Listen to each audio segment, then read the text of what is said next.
Let's talk some chess. This is a game where the Evans Gambit was featured. We're doing a couple of Gambit videos. This game was played in 1863 in London. Wilhelm Steinitz is playing with the white pieces, and the player with the black pieces is someone named Rock. You can tell, this is going to be a beatdown because we don't know the name of the player with the black pieces, and Steinitz is spotting this player a rook, so he doesn't have a rook on a1. So Steinitz is really highly rated. Obviously a legendary chess player. I think he was the first world champion. When they started keeping track of that stuff. So it's going to be a beatdown whenever you see something like this, and it's going to be fun to watch. So Steinitz opens up with e4. We have e5, knight to f3, knight to c6, bishop to c4, normal developing moves, bishop to c5, and now the key idea behind the Evans Gambit, which is b4. So you play b4, you give up a pawn, but you attack the bishop, and you don't force, but you get some momentum and some expansion with your pawns and in the center of the board. So black accepts the gambit. Now black is up a rook and a pawn. What could be better? And here you get c3, kicking the bishop away. The bishop retreats to a5 and wants to stay on this diagonal and sort of threaten the king. And Steinitz here plays d4. So now you have this nice little center with your pawns. The knight and the queen are protecting the d4 pawn. It's a token defense from the c3 pawn because it is pinned, so it can't actually move. And black knows that and just captures the pawn on d4. And here Steinitz doesn't play around. He doesn't go for anything fancy. He just says, I'm going to castle my king to safety and get it out of harm's way. Here, black develops a knight to f6, also wants to castle the king to safety, but Steinitz says, not so fast. I'm going to play bishop to a3 and cut off your castling privileges because you can't castle through this bishop eyeing the f8 square. So a really nice move to trap the enemy king in the center of the board. Here, I'm not really sure about this move. Black retreats the bishop to b6. I guess adding some more support to this pawn, but not a great move because Steinitz responds with queen to b3, and now you have this scary-looking battery of bishop and queen on the f7 pawn. And in this position, I think Steinitz's opponent was so scared that they played d5 to sort of block the battery. But actually, the correct move in this position is d6, just ignoring the battery, opening up this diagonal for your light-squared bishop. Because if you do get bishop takes on f7, this comes with a check. It looks very scary, but it's actually okay. The king can just run to f8, and now there's no real way to continue the attack. The knight is not in the vicinity. The idea behind this d6 move is that it's now blocking the dark squared bishop. The queen can't join in the attack. So here white would probably, or the engine says to retreat the bishop to d5. And then black has this knight to a5 move, which attacks the queen.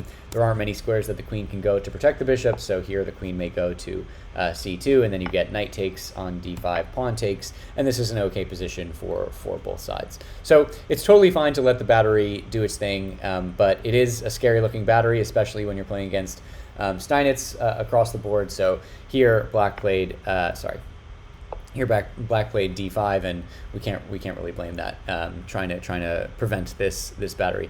The problem with this though is it allows e takes on d5, and now it's looking very scary if you're playing with the black pieces. The rook is coming to e1 with check. You have these two bishops and the queen, just eyeing this diagonal. The pawn is attacking the knight, so you have to worry about that, and that's what black worries about first. With knight to a5, forking the queen and the bishop.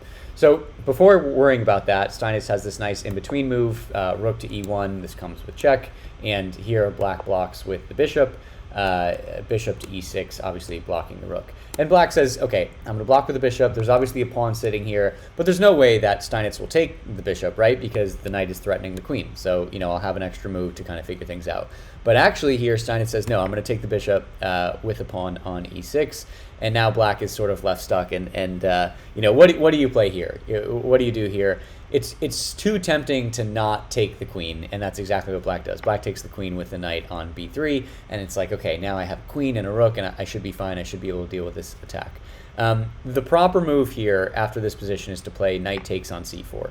And then after you get this, e takes on f7 check, so it's a double check, the rook and the pawn, almost triple check with the dark squared bishop. You get king takes, and then in this position, it's actually not it's actually not this queen to c4 check, because then you have the black queen blocks on d5, and this is totally fine for black, you're up a ton of material, and the attack is now fizzled out. The knight is protecting the queen, and you're threatening a queen trade, so this is totally fine. So instead of taking the knight with the queen, it's actually the proper move here is rook to e5, and now the knight can't take it back because it's pinned by the queen to the king.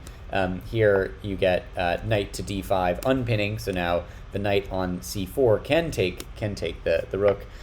So now queen takes, and then c6 protects this knight. And then the game would continue from here. And this is, I think, a better position for white, but it's not as horrendous as what happened.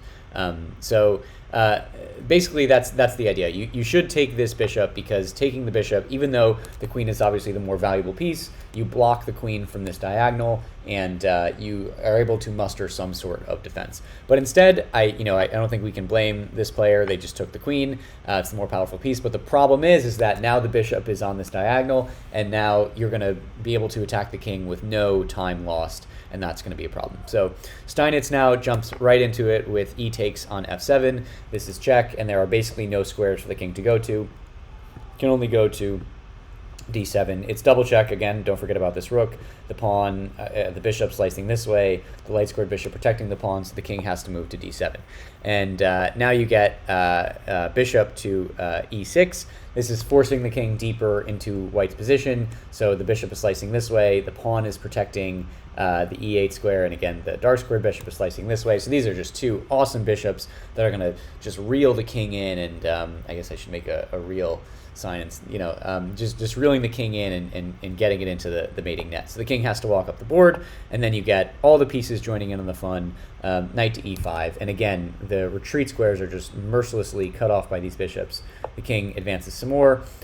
Bishop to c4. King again has basically no moves. The knight now is cutting off this c6 square. The bishop is slicing this way, so the king moves to a5.